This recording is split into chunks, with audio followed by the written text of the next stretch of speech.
Arrêtons-nous à présent sur un livre, le vôtre, Lou Bureau. Merci d'être avec nous. Chronique d'un prisonnier, 52 jours dans une prison turque aux éditions Équateur. Alors je dis votre livre à double titre puisque vous en êtes l'auteur et à la fois le personnage principal. Malheureusement, vous en êtes le narrateur, journaliste, puisque vous racontez votre douloureuse expérience carcérale en Turquie lorsque, après avoir été arrêté pour terrorisme sur base d'une photo, vous allez nous l'expliquer, et après un simulacre de procès, vous vous êtes jeté derrière les barreaux d'une prison de Sirnak dans le sud-est de la Turquie. Oui, exactement. Je suis arrêté le 26 juillet 2017 à la frontière irako-turque. Après, je suis placé en garde à vue pendant à peu près 6 jours dans des conditions assez difficiles puisque j'étais très peu nourri. J'avais pas accès à la lumière du jour. J'avais pas accès au consulat, toutes ces choses dont normalement on devrait avoir accès en tant que citoyen étranger. Au bout de 6 jours, on m'a amené devant le juge qui a prononcé une inculpation de 25 ans, 20 à 25 ans de terrorisme, et à partir de là, j'ai été placé en prison encore cette fois à l'isolement total. Et alors à l'origine, donc c'est cette photo que l'on a vue, que l'on va peut-être revoir, où l'on voit avec des soldats YPG qui à l'époque n'étaient pas considérés par les autorités turques comme étant membres d'une organisation terroriste, mais c'est cette photo qui vous a coûté cher et qui est issue d'un reportage que vous tourniez en 2013 pour TV5 Monde. Oui, exactement. J'avais fait ce reportage dans le nord-est de la dans le nord-est de la Syrie à l'époque. Et donc j'avais suivi ces Kurdes qui ont décidé de prendre les armes pour défendre leur région. Et dans ce cadre-là, j'avais fait cette photo avec les 3 personnages que je suivais pendant ce reportage. Et c'est cette photo précisément en fait qui a servi comme prétexte aux autorités turques pour m'enfermer. Alors, ce récit, vous le préfacez par une citation de Jean-Paul Kaufmann, ce journaliste français qui a été otage au Liban durant 3 ans dans les années 80. Vous dites, cette épreuve, enfin, il disait justement, et vous l'avez reprise, cette épreuve a transformé mon être profond. Je ne suis pas devenu meilleur, mais simplement plus vivant. C'est ce que disait Jean-Paul Kaufmann à son retour. Vous avez ressenti la même chose?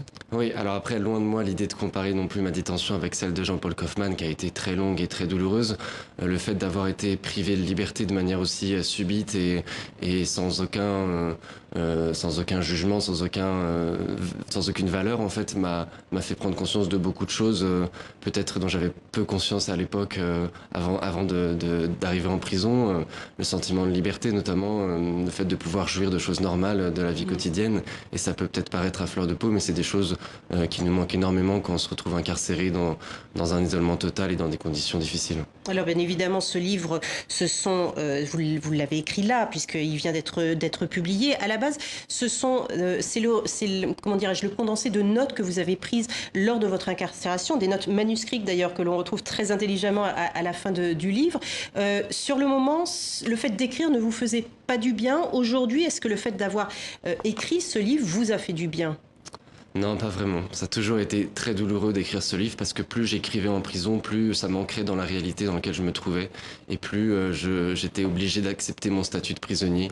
Et ça a toujours été compliqué de se rendre compte de ce qu'on vivait en même temps. Et j'avais toujours cette idée de me dire tout ce qui se passe est complètement irréaliste et je vais être libéré du jour au lendemain. Et alors que les jours passaient et la détention devenait de plus en plus dure. Et ça a été très dur de le publier. Après, je pense que c'est un témoignage intéressant pour plusieurs raisons. Mais encore aujourd'hui, je suis à la fois content que ce témoignage existe pour qu'on comprenne qu'est-ce que peut être une prison en Turquie en 2017 et qu'on comprenne aussi les dérives autoritaires qui sont encore actuelles en Turquie. Mais j'espère aussi à travers ce livre tourner la page définitivement de cet épisode de ma vie. Sachant qu'autant plus que lorsque vous étiez dans votre cellule, qui faisait une quarantaine de mètres carrés, mais placé en isolement total, vous aviez peur que vos gardiens, et certains étaient plutôt violents, ne tombent sur ces notes, et du coup, c'est même pas l'expression de ce que vous ressentiez réellement, ou en tout cas au fond de vous-même durant cette incarcération.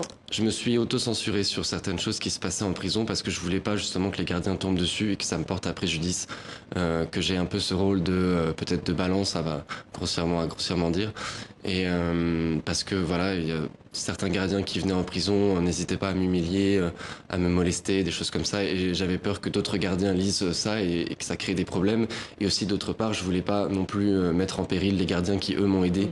Ça n'a jamais été noir ou blanc. Il y a des gardiens qui m'ont aidé, d'autres qui m'ont fait souffrir. On voit sur ces images toute la mobilisation durant votre incarcération. Vous dites à un moment qu'on a la chance d'être français, qu'on sera probablement bientôt libre, c'est ce que vous vous dites.